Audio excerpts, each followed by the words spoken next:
So, how do you view your chances to advance to the league phase of the Conference League? Yeah, of course it's going to be very tough. We've seen this team, it's a big difference. When they play at home and away, they are quite aggressive here, press more and run a lot. That's what the Hungarians say. So, yeah, it's going to be really tough. On the other hand, the players have make themselves a great chance, so it's about to reward ourselves. It's quite a unique experience to jump into the team between those legs, first leg and second leg. So, how could you prepare for that? Yeah, like you say, it's quite unusual, so I have to be really careful. I can come here with 10 new ideas, but then I'm going to confuse them, and it's also a lot of games. Not every player is used to play twice a week, so I have to be very careful this day. It's more learning to know each other, be humble, what have you done before, and not change too much. Is there something you changed already? I hope so. We'll see tomorrow, but yeah, maybe one or two small things.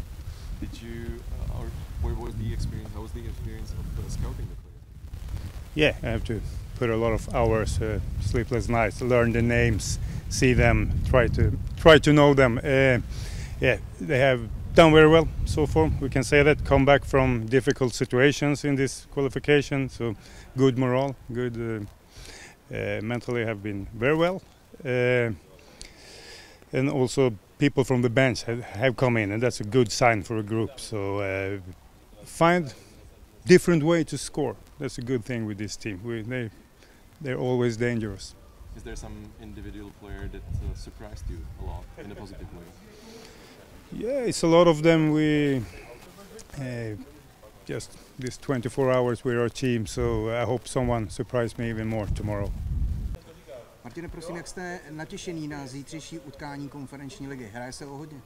Tak v šatni sa tešíme veľmi, predsa je to zase nejaký ďalší zápas, čo sme chceli hrať všetci v tej kabíne a hraje sa o hodne. Tieto európske zápasy všetky sa hrali oveľa, tým, že vlastne teraz je to ako keby také už finále, tak je to hodne, ale nejako si to zatiaľ nepripúšťame a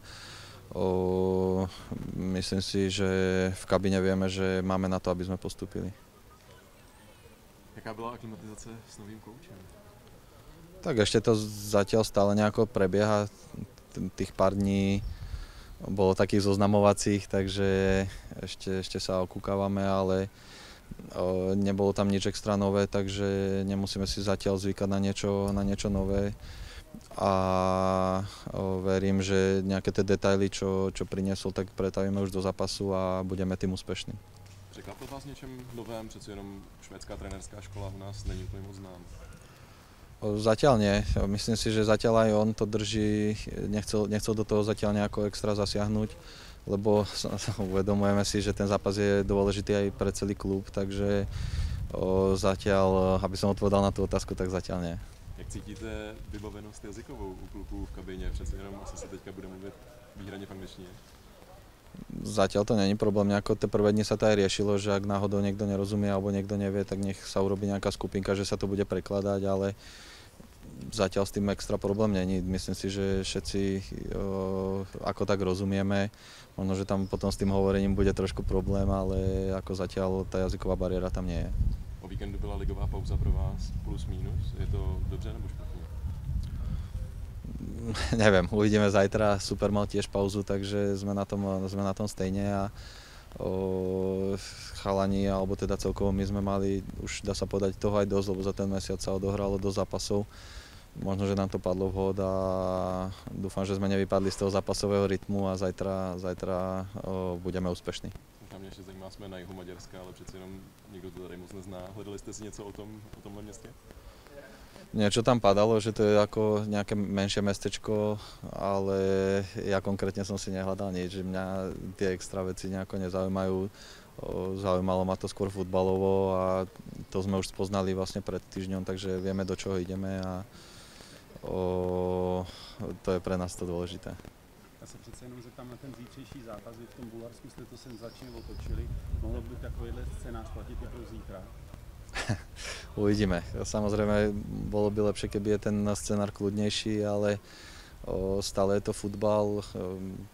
proste neviem, či teraz momentálne je nejaký favorit. Myslím si, že ten zápas bude nejaký podobný ako bol u nás, takže verím, že keď k tomu pristúpime na 100%, že to môžeme zvládnuť.